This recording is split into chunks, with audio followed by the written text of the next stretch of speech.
Hi all, Adie here from Jaunts. As always, thank you so much for clicking on the video.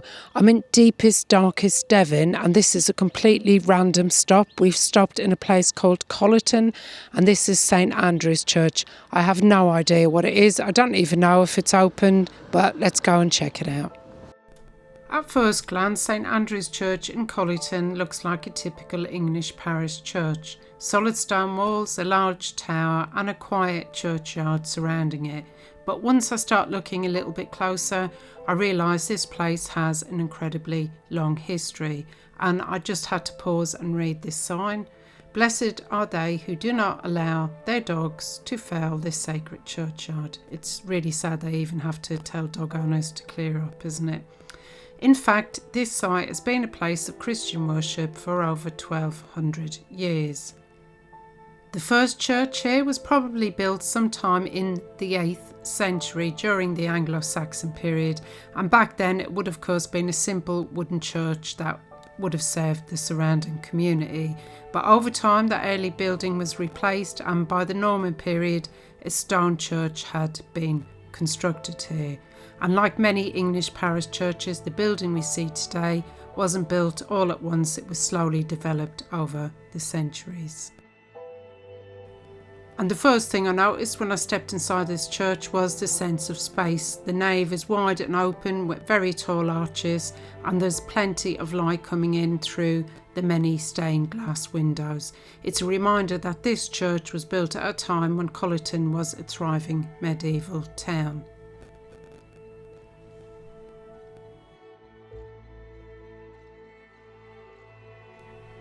There's an old monument chest here, where they would have kept all the documents locked. I didn't find a date on that. And then there's some information here about when they restored the stained glass windows. And there's a magnificent west window that's said to be one of the biggest in parish churches in all of England. So if you want to know about each of those panels, again, pause here and then you can read it in more detail. The stained glass window we see here today was installed in the early 20th century, and it shows scenes connected with St Andrew, the patron saint of the church, along with figures from the Bible.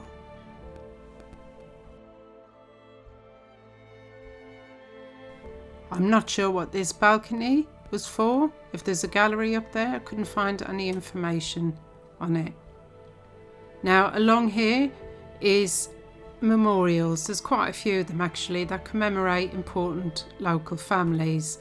So these families would have lived here centuries ago, and these monuments tell the story of the people who helped shape the town and who supported the church throughout the years. In the late 1700s, the tower had started to collapse, so an enterprising local builder propped up the arches on tree trunks and had to remove the spiral staircase that went up to the tower.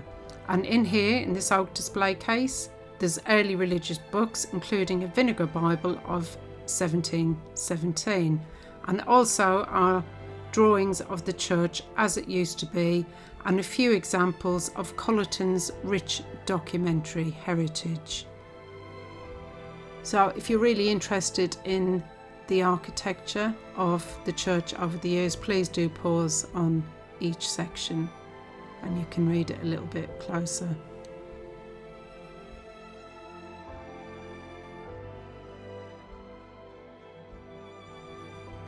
Sadly, in 1933, faulty wiring caused a disastrous fire.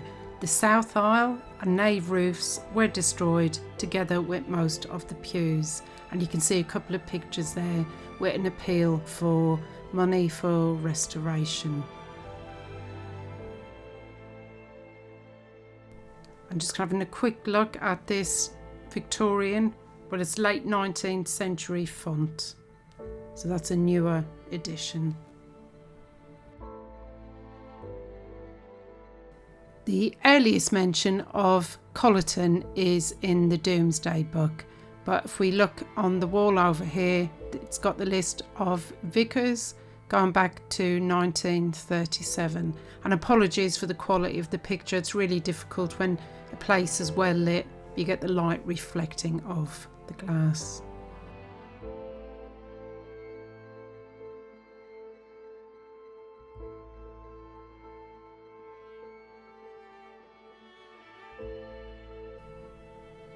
During restoration work that followed the fire, fragments of a beautiful ancient Saxon cross were discovered inside the tower walls. They were carefully removed and reassembled, allowing the cross to be displayed inside the church once more. The inhabited vine scroll design on the face is similar to that used in illuminated manuscripts of the period. And you can still see the beautiful Saxon carvings on the stone, including traditional interlacing patterns that were very common in early medieval art. It's an amazing survival, and it means that inside this church you're looking at something that was carved before the Norman conquest of England in 1066. There's another piece there, I'm not quite sure if that was originally part of this or if it belongs to another cross.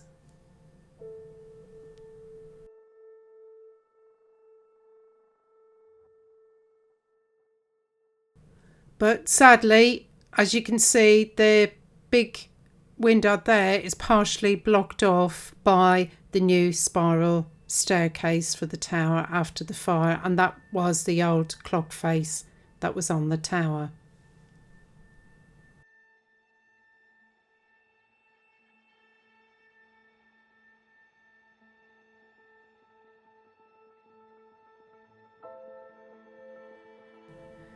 Sadly, this section was locked, but we could still look into it, and this is called the Pole Chapel. Now, this chapel is obviously connected with the Pole family, who are one of the most important local families in the area during the late medieval and the early Tudor periods. And can you notice over to the right there, guys? I think that's another Saxon cross just tucked over there. I only noticed that actually when I was editing. I didn't notice it when I was there, because sometimes I do get overwhelmed. There's so much to look at, and there was also people in the church at the time, so I try and be as quick and discreet as I can. I don't like to disturb people. And that cart there on the right would have been used to move coffins in and out of the church for burial.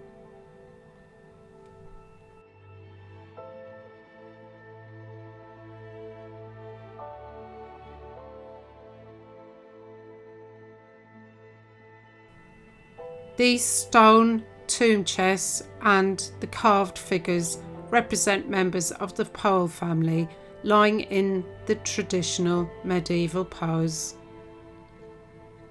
Effigies like these were quite common for prominent families, and they were meant to show the person as they might appear in eternal prayer.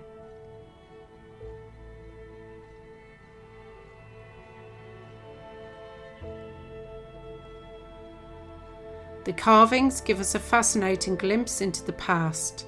You can see details of clothing and armour that would have been worn at the time, and though the stone has weathered over the centuries, their figures still have a real presence, and these are in fantastic condition, but that'll be because they're inside. And this is the chime barrel, the original one, and it was replaced in 1998 when they replaced it with an electric barrel to ring the bells.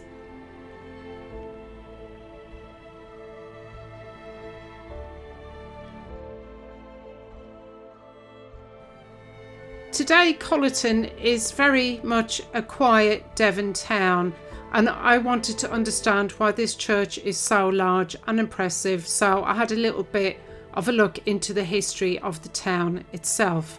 Now, during the Middle Ages, wool was one of England's most valuable exports, and towns involved in producing cloth could become surprisingly wealthy, and this town was very well placed for this. The surrounding countryside was ideal for sheep farming, and the River Coly provided water that could be used in the cloth making process. Over time, the town developed a thriving industry of wool merchants, weavers and cloth workers. The finished cloth could then be traded further afield, bringing money into the town. So this prosperity is one of the reasons that the parish church here is so large, as wealthy towns often invested heavily in their churches, both as a sign of civil pride and an act of religious devotion. And they had the Book of Remembrance out here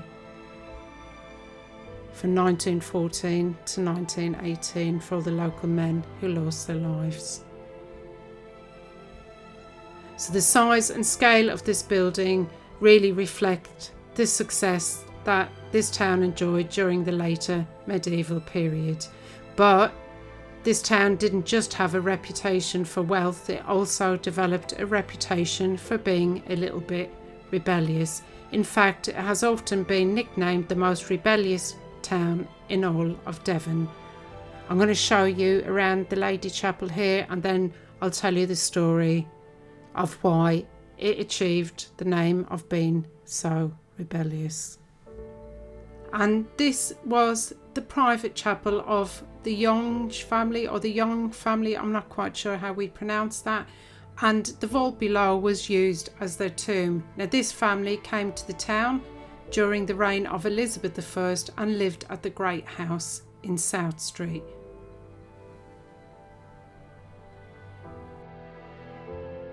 I'm just going to go back now and tell you a little bit more about how it developed its reputation for being rebellious. Some of that reputation goes back to the time of Henry VIII. Now, during the reign of Henry VIII in 1500s, England went through some huge religious changes. Henry broke away from the authority of the Pope in Rome and created the Church of England. Monasteries were closed, church lands were taken by the crown, and many long-standing religious traditions began to change. In parts of the country, especially here in the West Country, people weren't very happy about the changes. I mean, I doubt they were very happy about them anywhere. But in 1549, only a couple of years after Henry VIII had died, tensions boiled over during something known as the Prayer Book Rebellion. Now, this uprising happened after the government introduced a new English prayer book for church services, which replaced the traditional Latin Mass that people had been using for centuries. Many communities across Devon and Cornwall protested, and this town was one of those who supported the rebellion. Now, the uprising was eventually put down by government forces, but the events left a lasting mark on the region. So ever since then, this town has had a reputation as a town that wasn't always afraid to stand up to authority.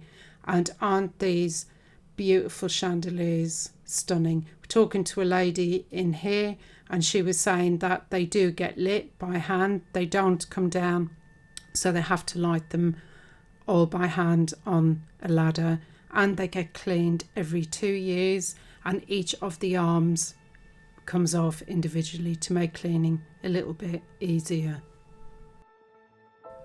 If you did enjoy today's video, please do like and subscribe and hit the hype button if you've got one on your screen.